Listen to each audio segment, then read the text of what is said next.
দয়া করিয়া আপনি বাইরে গিয়া যাও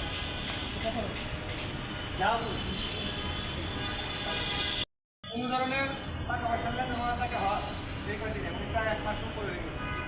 যদি কোনো লেনদেন কোথাও করে থাকেন আমাকে এখন বলতে পারেন। আর পরবর্তীতে কোনো কেউ আবার বলবেন না যে আমি তো নতুন সবার আসলে আমার চা বানায় দিবে, আমি 5,000 10,000 দিয়েছিলাম।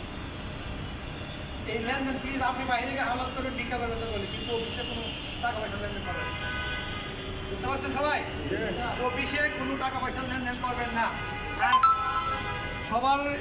সবার এর জন্য আমি জানি, শুনেন, অনেক সময় মানুষ সমস্যা করতেই পারে। এটা আপনার সমস্যাটা আপনি আপনার লেভেলে শেষ করেন। যদি আমার কাছে আসেন যে বস আমি তো এই সমস্যাটা করছি, আপনারা আমি একদিন করলে এরকম 82 জন লোক আছে দেখা যায় যে প্রতিদিনই একজন আমার কাছে আসতেছে, কারণ ওই আওয়াজটা ওইখানে যায়। আর আমি তো কোটিপতি না এখানে যে আপনাদের সবার সমস্যা আমি সমাধান করতে পারবো। আর এইটা করতে গিয়ে আমি আরও বিড়ম্বনা করতে পারি। এই টাকা পয়সা মনে করেন আমি আপনার 2,000 টাকা দিলাম, ওইটা নিয়ে আবার নাটক শুরু হয়ে যায় পরে বিভিন্ন ধরনের কথা। কিন্তু আমি আর টাকা পয়সা করার সাথে আমি দিতেও রাজি না, আর নেওয়া তো কোনো প্রশ্নই আসে। এই টাকা পয়সা লেনদেন না প্লিজ আপনাদের পরিষেবা আমার কাছে আসবে যে আমার বাড়িতে এই কষ্ট আমাকে 10,000 টাকা দিতে হবে, 5,000 টাকা দিয়ে আসবে না প্লিজ আমার কাছে 10,000 টাকা। ওইটা আপনাদেরটা আপনাদের মধ্যে পারলে আপনার আর দয়া করে আপনাদেরকে আমি বিশেষ করে আপনাদের জন্য যে আদেশ দিলাম, তুমি আগেকার থেকে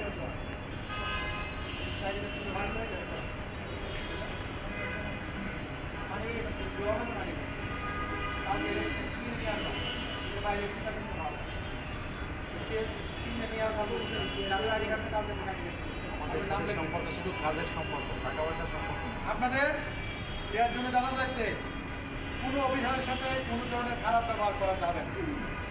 আপনি এই কথাটা কেন বুঝতে পারেন? 24 ঘন্টায় মানে 12 ঘন্টা আপনি থাকতে থাকতেছেন, কিন্তু আপনার সামান্যতম প্রবলেম হচ্ছে আমাকে বলেছেন। তাহলে উনি কি আপনার আপন? আপনার সাথে সম্পর্ক অফিসে, আমরা কোনো রক্তের সম্পর্ক রেখে অফিসটা আপনি দয়া করে মেনটেন করে দিতে হবে, ওইভাবে বজায় রাখবেন। দেখুন আপনি ভালো থাকবেন, আমরা ভালো থাকবেন। দয়া করে কেউ আর এই ধরনের কাজ করবেন, ঠিক আছে? আর মেন কথা কি, আপনার মনে করেন একটা লোককে আমাদেরকে সবাই বল, আপনারা বাদ দিয়ে সবাই আমার সিনিয়র মনে করেন। তা আমি তো সবাই সালাম দিই, আপনার সালাম দিতে সমস্যা পয়সা লাগে, আমি লিখতে উঠতাম আসসালাম আলাইকুম, এটা আমার নাম ধরে জানার জন্য আসসালাম আলাইকুম আহমদ স্যার, এইটা বলার জন্য। আপনি যেই আসেন সালাম দিবেন আসসালাম আলাইকুম, যদি আমার নাম ধরে দেন সিনিয়র মনে করেন। আমার আরেকটা কথা বলি, এটা আমার গায়ে লাগে। মনে করেন লিফটে আমি আছি, আরও 2 জন অফিসার আছে, যদি আমার দেখে বলে আসসালাম আলাইকুম বস, তাহলে ওই অফিসাররা মনে করবে কি ওরা সালাম দিল আমার দিল না, আমি তো ওদের জুনিয়র। এই কথাটা কি আপনারা বুঝেন? ওনাদের কিন্তু এটা ই করতে লাগে, সবাই লাগার পিছনে। কারণ আমার থেকে যে রুবেলা সালাম দেন আপনি, এটা তো খারাপ লাগবে আমার কাছে। আপনার নাম উল্লেখ করা দরকার নেই, আপনি লিফট করতে আসেন আসসালাম আলাইকুম সবার জন্য সালাম। আমি তো বলি আপনি আমাকে সালাম, এটা এত হবে কি আমাদের সার্ভিসটা আলাদা হয়ে যাবে। আমি এই কয়েক বছর পর গ্রাহক বলেন অন্য জায়গার সার্ভিস আর আমাদের এমটিভির সার্ভিস আকাশ পাতাল ফারাক। আপনারা তো অনেকেই জানবেন বিভিন্ন বলছে, আপনারা দেখবেন যে আমাদের সার্ভিসটা আর অন্য জায়গার সার্ভিস সম্পূর্ণ আলাদা। ওদের বেঞ্চ বসা এগুলো সম্পূর্ণ আলাদা হয়ে গেছে। এই যে আপনি বজায় রাখেন, আমরা অনেক ভালো আছি, এই জিনিসটা বজায় রাখবেন।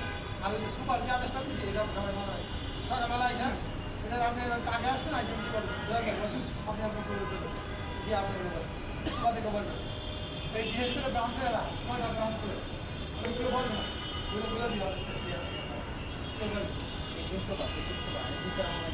আরেকটা হচ্ছে ভাই ছুটিগুলা আপনি আমাদের এই যে ছুটি আপনি আসেন নাই, সাপোজ আমি একটা উদাহরণ দিই, ও তো ওই দেখবেন আসেন, তো ওইটা আমাকে জানাই আসেও নাই, আমাকে জানাই।